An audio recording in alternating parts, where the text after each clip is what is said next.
بڑا معاملہ چل رہا ہے ڈونلڈ ٹرمپ صاحب کا.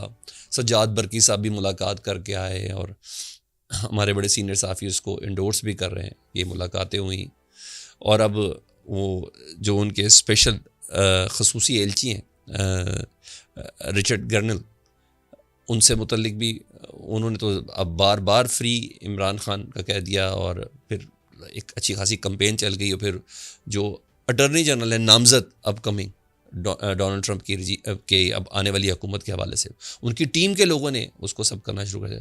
تو آپ کو بہت امید ہے امریکہ سے کہ وہ عمران خان صاحب کی رہائی کے لیے کوئی کردار ادا کریں گے؟ یہاں تک کہا جاتا ہے کہ امریکہ شاید سعودی عرب اور یو اے کو بھی استعمال کر سکتا ہے. دیکھیے ہمیں کوئی امید نہیں ہے اس قسم کی کسی بیرونی طاقت سے.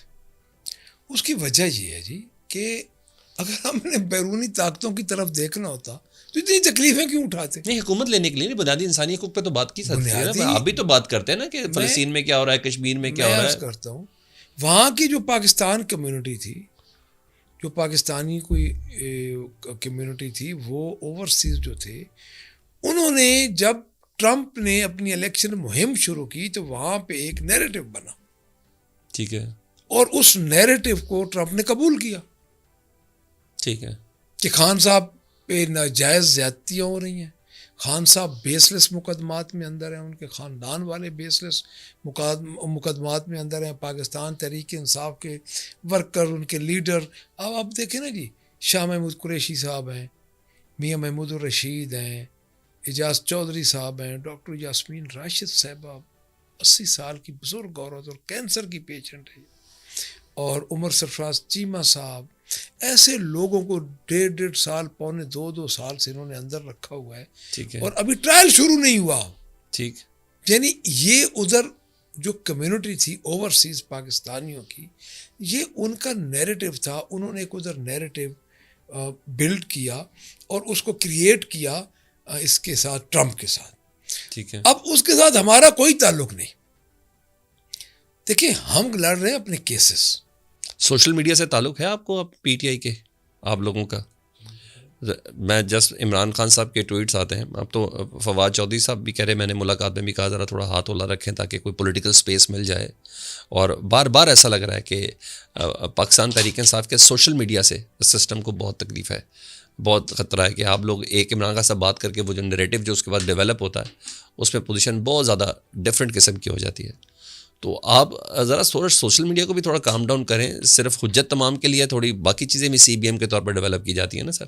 نہیں، سوشل میڈیا پہ تو انہوں نے فائر وال لگا دیا، اب خود اس کو کور کر لیں. ایک بار کہہ دیں کہ ذرا کچھ دیر ہولڈ کر لو تو کیا خیال ہے؟ نہیں، سوشل میڈیا کو دیکھیں، جو ڈیفامیشن بل ہے، اگر سوشل میڈیا پہ کوئی ایسی غلط بات ہے تو آئے گی ہی نہیں. آپ نے وہ سوشل فائر وال آگے سے آگے چلے گئے ہیں آپ.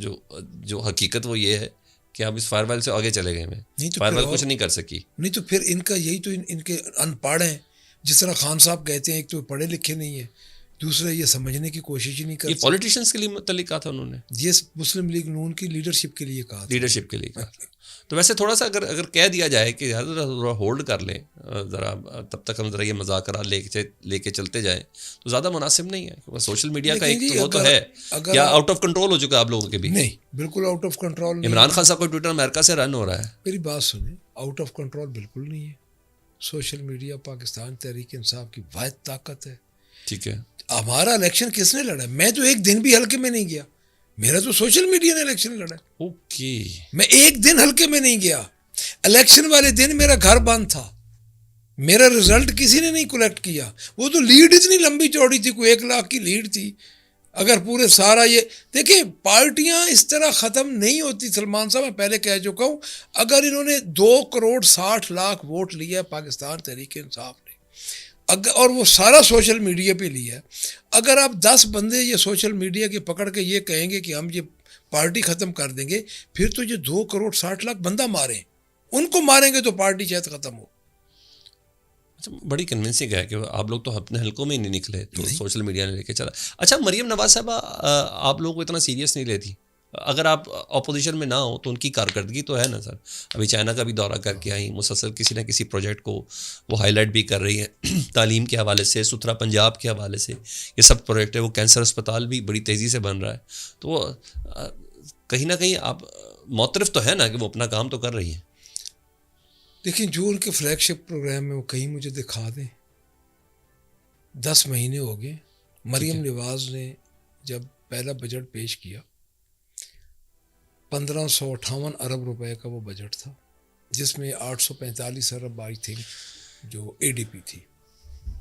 آج دن تک مجھے ان کا کوئی فلیگ شپ ایسا پروگرام دکھا دیں جس سے امیجیٹ ریاست نے عوام کو ریلیف دیا ہو. مہنگائی کم ہوئی ہے؟ میرا آپ سے کوسچن. بجلی کم ہوئی ہے؟ سولر والا جو انہوں نے ڈرامہ کیا تھا، انہوں نے ٹرک کی بتی کے پیچھے سلمان صاحب لگا دیا. پہلے وہ پروٹیکٹڈ تھے customer, naan protected, filer, non filer. اب یہ بات یہ ہے کہ یہ ڈرامے کر کے یہ عورت ٹک ٹاک پہ 12.5 کروڑ عوام کا صوبہ بی چلا رہی ہے. شام کو 10-12 ٹک ٹاک اکٹھی کر لیتی ہیں. آئی ٹی کا یہ افتتاح کرنے گئے، انہوں نے کرائے پہ وہ لی اور میں ہاسپٹل کے سامنے جب وہ ختم ہو گئی چیزیں ان کے افتتاح وہ لے کے چلے گئے. 3 مہینے کے لیے بجلی سستی کی، آٹا سستا کیا، روٹی سستی کی ہے، تو کوئی چھوٹی چیزیں تو نہیں ہے نا. اب میں آپ کو وہی باقی وہ کینسر ہاسپٹل کی بھی بنیادیں ابھی تک بنیادیں کھدی ہیں. جو یہ کہتے تھے یعنی یہ کینسر ہاسپٹل جس کے لیے انہوں نے پیسے رکھے ہیں، یہ کینسر ہاسپٹل میں آپ کو بتا دوں اگلے 10 سال میں بھی نہیں بنے گا، صرف نام رکھنے کے لیے.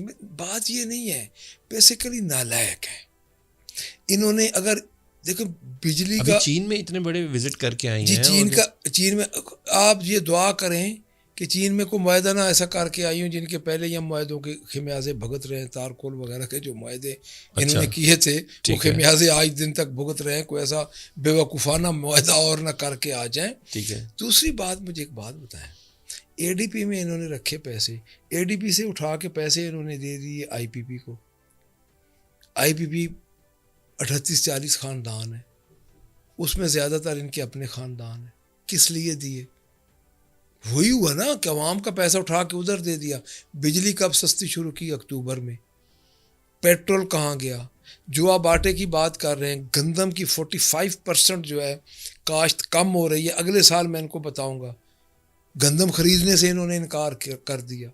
دیکھیں بات یہ نہیں ہے، بات یہ ہے کہ اصل میں اب میں آپ کو کیا بتاؤں کہ ایک نالائق ترین وزیر اعلیٰ ہمارے سر پہ بٹھا دیا ہے.